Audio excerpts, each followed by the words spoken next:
Welcome welcome students. आज मैं आपके लिए जो मैंने आपको कल नॉलेज दी थी लाइंस एंड एंगल्स की, उनके क्वेश्चन आंसर्स हैं कुछ, ठीक है। आई होप कि आप ध्यान से देखेंगे और आपको जो आपने कल पढ़ा होगा वो आपको सब कुछ इसमें पता चल जाएगा कि किस तरीके से आपने कितना नॉलेज लिया है और किस तरीके से हम इनके आंसर्स देंगे। तो मल्टीपल चॉइस क्वेश्चंस मैंने रखे हैं, तो लेट्स स्टार्ट नाउ। आप देख सकते हैं first question, it contains a countless number of points. मतलब ऐसी कौन सी चीज है जिसपे हम बिना मतलब अनगिनत काउंटलेस नंबर हम रख सकते हैं। तो मैं आपको बताऊंगी एग्जांपल के थ्रू। जैसे कि अगर हम बात करें जैसे काउंटलेस नंबर, तो हम क्या रखेंगे, एक मैंने इसका सॉरी, अगर एक लाइन होती है, ओके, जस्ट वेट, तो हम क्या करेंगे, काउंटलेस नंबर, तो ये एक लाइन होगी, हम कोई एक लाइन लें, इस पे हम कितने भी पॉइंट्स रख सकते हैं, कितने भी आप पॉइंट्स रख सकते हो। तो वो क्या चीज होगी, पॉइंट, लाइन सेगमेंट, रे या लाइन, तो लाइन होगी, ओके। क्योंकि लाइन सेगमेंट जो होता है वो एक फिक्स लाइन होती है, तो उस पर हम गिनती के पॉइंट्स रख सकते हैं। बट एक लाइन होती है जिसकी कोई कहीं भी वो बढ़ाई जा सकती है, तो उस पर हमारे कैसे होते हैं, काउंटलेस नंबर ऑफ पॉइंट्स होते हैं, ठीक है। Now which figure represent point P lies on line segment A B. तो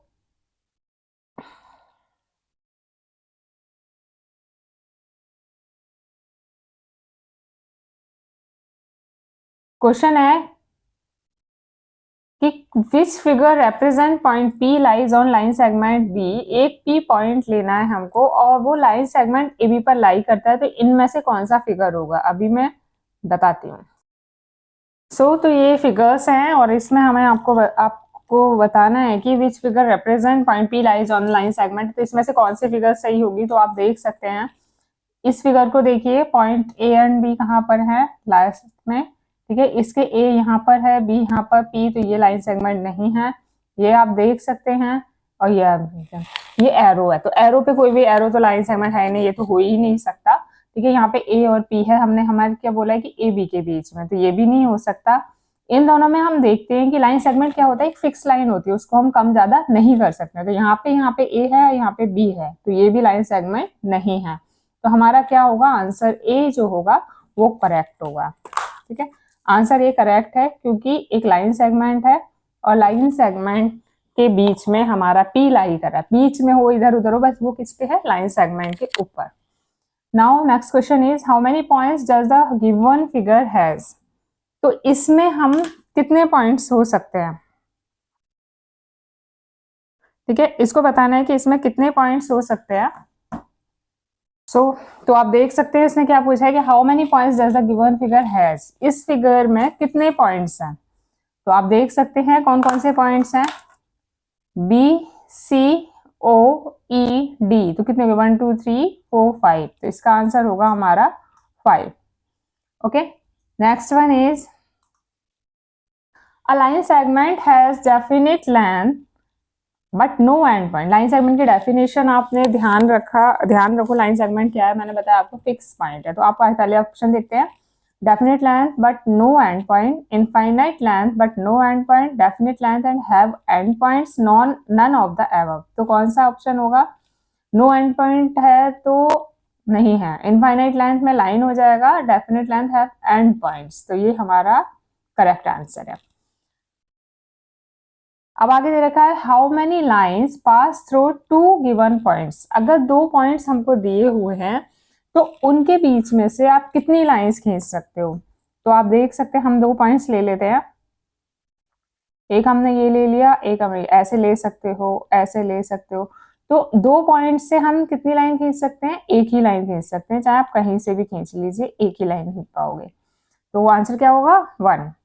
next question is if two lines are perpendicular to each other then angle between them at the point of contact is। यदि दो line perpendicular हैं एक दूसरे के, मैंने आपको perpendicular line की एक डेफिनेशन बताई थी, तो उसमें क्या देता है ना, लाइन परपेंडिकुलर्स कब कही जाती हैं? जब the angle between them at the point of contact, जिस पॉइंट पे वो हमारा दोनों लाइन इंटरसेक्ट होती हैं, जो लाइन हमारा ये ना, तो ये हमारा क्या होना चाहिए? 90 डिग्री का, तभी वो क्या कहा जाएगा? परपेंडिकुलर।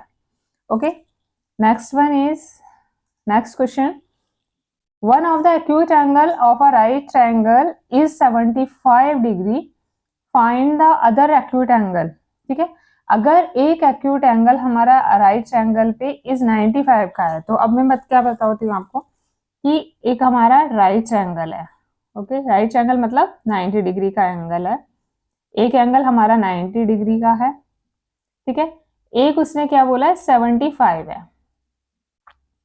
तो हमें ये वाला एंगल हमको बताना है। तो कैसे बताएंगे? क्योंकि एंगल्स के तीनों एंगल का सम जो होता है, ट्रायंगल के तीनों एंगल का जो सम होता है वो 180 डिग्री, तो हमें 90 प्लस 75 प्लस एक्स, तीसरा एंगल हमें पता करना है 180। ओके, तो 5, 9 और 7 कितना हो गया? 16 plus X is equal to 180, तो x is equal to 180 minus का 165, तो कितना हो गया? 15।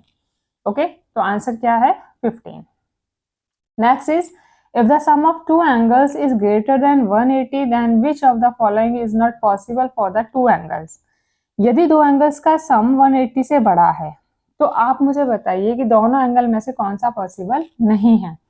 पहला है one obtuse angle and one acute angle, one reflex angle and one acute angle, two obtuse angles, ठीक है, 180 से बड़ा है, two right angle C, D right angle तो कभी भी नहीं हो सकता, उसने क्या बोला? 180 से बड़ा, ठीक, सम, दोनों एंगल का सम 180 से बड़ा है, तो राइट एंगल, दोनों एंगल राइट एंगल्स नहीं हो सकते। ओके, नेक्स्ट इज,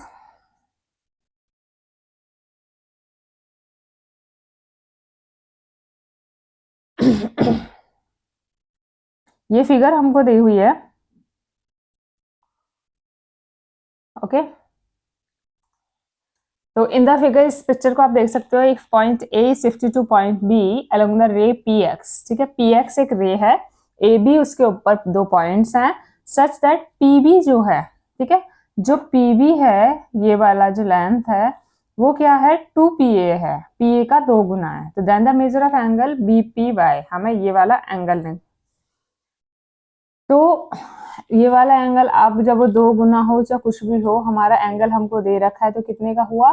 45 का है, तो equal to 45।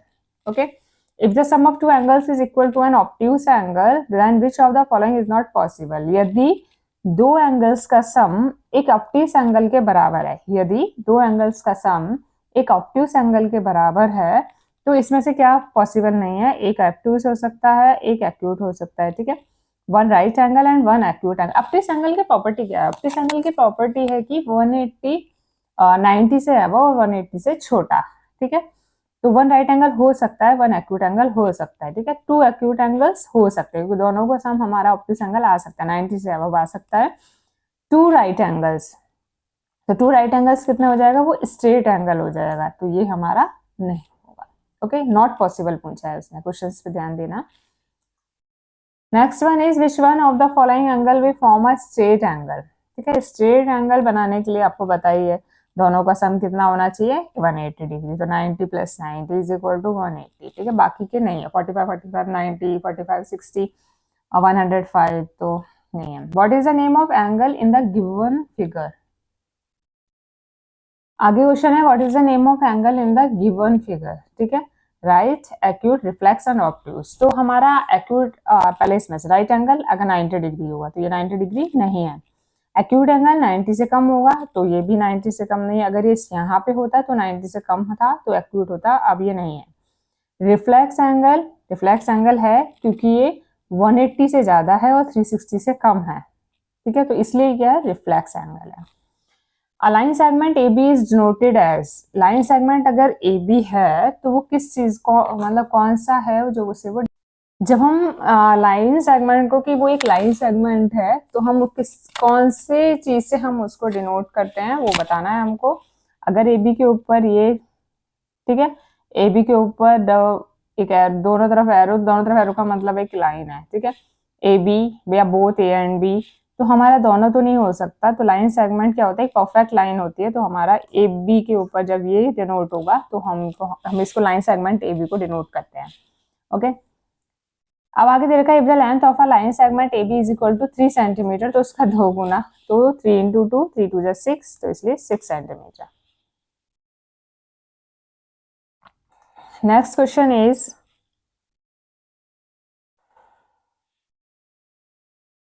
So this is a question, ठीक है। इसका फिगर देखिए, उसमें पूछा है कि ऑब्ट्यूस एंगल कितने हैं, ठीक है। ऑब्ट्यूस एंगल कितने हैं, तो ऑब्ट्यूस एंगल क्या होता है, 90 से अबव। ओके, तो 90 से अबव कितने एंगल हैं आप देख सकते हो।